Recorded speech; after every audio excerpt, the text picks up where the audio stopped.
Hi everyone, this is Natasha Scott of the College Admissions Bible, and I have a little college admissions secret for you. Get to know your guidance counselor now, today. In this video, I'm going to give tips to freshmen, sophomores, juniors, and seniors on how to maximize your relationship with your guidance counselor. Your guidance counselor is the middleman between you and the college admissions process. They're there to help you through this whole journey, guide you, navigate, this whole college admissions scary time with you.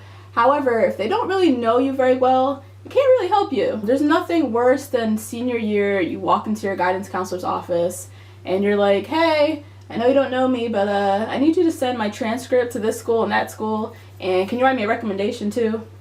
Don't be that student. Instead, spend all 4 years of high school getting to know your guidance counselor, having them get to know you, and really building that relationship so that this person will be your best friend come senior year when you're applying for college. For high school, I went to a teeny tiny all-girls private school. We had 59 girls in our grade, and we had 2 college counselors. So these were 2 people who were essentially hired to walk us through the college admissions process. So it was very easy to set meetings with them and meet with them because it's only 59 people in my grade.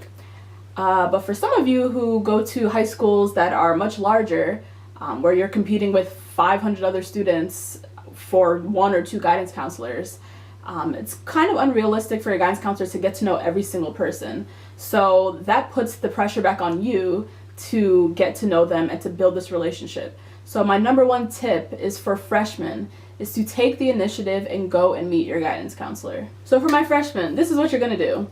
You're going to pop into your guidance counselor's office just like you would pop in to see a teacher to get extra help, and you're going to introduce yourself. Hi, my name is Natasha, I'm a freshman. Now, you want to come into their office with some type of purpose. You're not just popping in for the hell of it. As a freshman, there are 2 things that you can do with your guidance counselor that will get you on the road of college admissions. The first thing is sitting down with them and planning out a 4-year high school career plan. The second thing you can do is to talk to them about summer programs. So in terms of planning your 4-year high school career plan, when it comes to senior year and you're planning for college, many colleges want to see that you really challenge yourself in high school, that you took the most challenging courses at your school, and that you took 4 years of a foreign language. The most selective colleges are definitely going to want to see those choices. So in order to get to that path, junior and senior year, it really depends on what classes you take freshman and sophomore year and setting up that plan. So a good activity to do as a freshman is sitting down with your guidance counselor and literally mapping out your 4-year high school plan. Another thing that you can do with your guidance counselor as a freshman is talk to them about summer opportunities. Colleges love to see that students stay active over the summer, whether it's volunteering or playing sports or going on summer programs. They want to see that you're remaining engaged and you're not just sitting on your butt all summer. So your guidance counselor is like the one-stop shop for getting all that information and resources on doing something over the summer. They have all the insider information on summer programs, scholarships for those programs, sports camps, volunteering opportunities. So as a freshman, if you don't know your guidance counselor and you're looking for a way to start that conversation and to, have them get to know you, go into their office and say, hey, I want to do something this summer, can you help me out? Sophomore year. Now for my sophomores, again, there are 2 things that you can work on with your guidance counselor. Don't think that just because you're a sophomore, college is just, ways away. I don't need to start that. No. There are 2 things that you can do to stay on track with the college admissions with your guidance counselor. Number 1 is maintaining this relationship. Number 2 is signing up for the PSAT. When I was in high school, I was real buddy-buddy with the lunch staff. They used to give me free egg and bacon rolls during morning break. And in middle school, Tony the janitor was like my boy. He was the janitor during my brother's year, my sister's year, and even during my year. So everybody knew Tony. Great thing about these people, they're lovely, but not one of them helped me get into college. The person who you should be buddy-buddy with is your guidance counselor. During your sophomore year, you should be popping into their office every now and then, becoming real chummy with them, updating them on your grades, what you did over the summer, how your classes are going. Basically, you just want to get them to know your face, know your name, keep that constant contact and constant, maintenance of this relationship.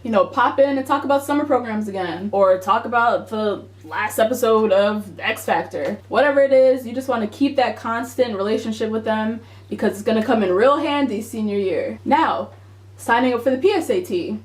Many high schools administer the PSAT for their juniors during the fall of junior year. Some high schools give the option to sophomores. If your high school gives you that option, go and see your guidance counselor about it. This is another way you can get in there and chit chat with them, but also you're helping yourself in the long run because taking the PSAT as a sophomore and then again as a junior is giving you great practice for the SAT. So definitely, if your school offers the option to take the PSAT as a sophomore, go see your guidance counselor about that. Junior year. So first of all, junior year is when all that glorious testing begins. The SAT, the PSAT, the ACT, the SAT-2s, and your guidance counselor is a gold mine of resources when it comes to testing. They can help you with registering. They provide fee waivers if you qualify and you need a fee waiver for the SAT, the ACT, or any of these tests. They offer information on local prep classes that you might be able to take advantage of.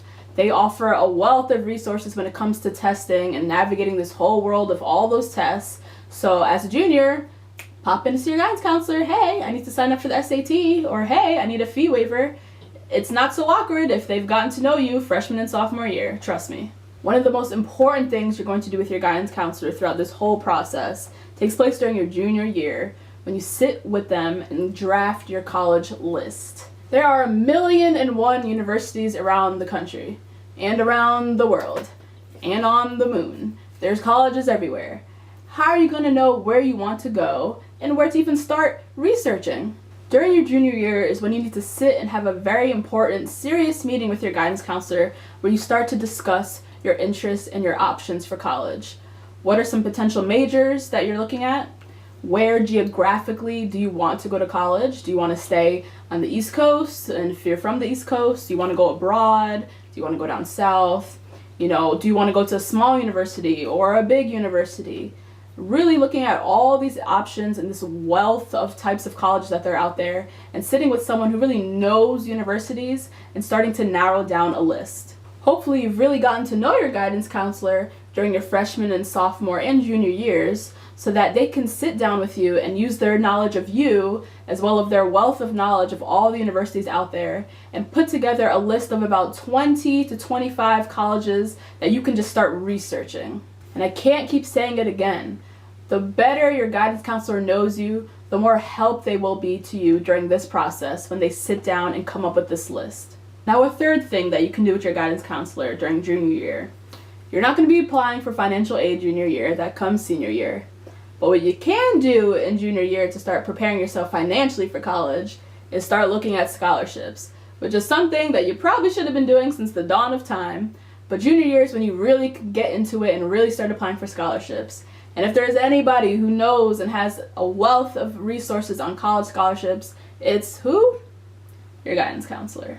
In many guidance counselors' offices, you will find a book, a big guidebook that has a list of all these great scholarships that you can apply for.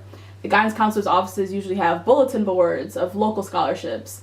Basically, your guidance counselor is, again, a one-stop shop for information when it comes to scholarships, whether it's national scholarships or even local scholarships like the neighborhood church or a Rotary club in your town. They usually will send that scholarship information over to the school's guidance counselor. Therefore, when a scholarship opportunity comes across their desk, hopefully, since you've gotten to know them your freshman and sophomore and junior year, when this scholarship comes across their desk, who are they going to think of?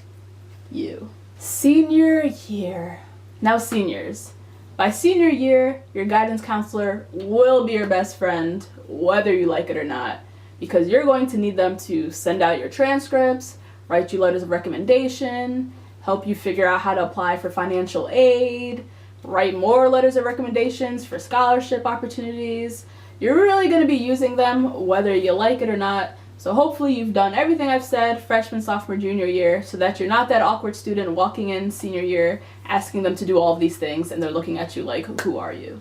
A little secret I want seniors to remember is your guidance counselor has the opportunity to exercise considerable power when it comes to your college admissions chances. Many college admissions officers have relationships with your guidance counselors, and from time to time they may call up the guidance counselor to get more information about a certain student. If your guidance counselor really knows you, they will go to bat for you and they will advocate on your behalf. So when I say get to know your guidance counselor freshman, sophomore, junior year, it's for this very moment. And if they've gotten to know you and they see that you're a dedicated student and you've really built this relationship with them all through high school, they can go to bat for you on your behalf. So the grand moral of this video is to not wait until senior year to get to know your guidance counselor. I've given you the tools, freshmen, sophomores, juniors, and seniors. Now take what I've given you and attack. Get to know your guidance counselor and get them on your side. All of this information and more can be found in my book, The College Admissions Bible. Please visit my website, www.collegeadmissionsbible.com, to purchase a copy or for more information.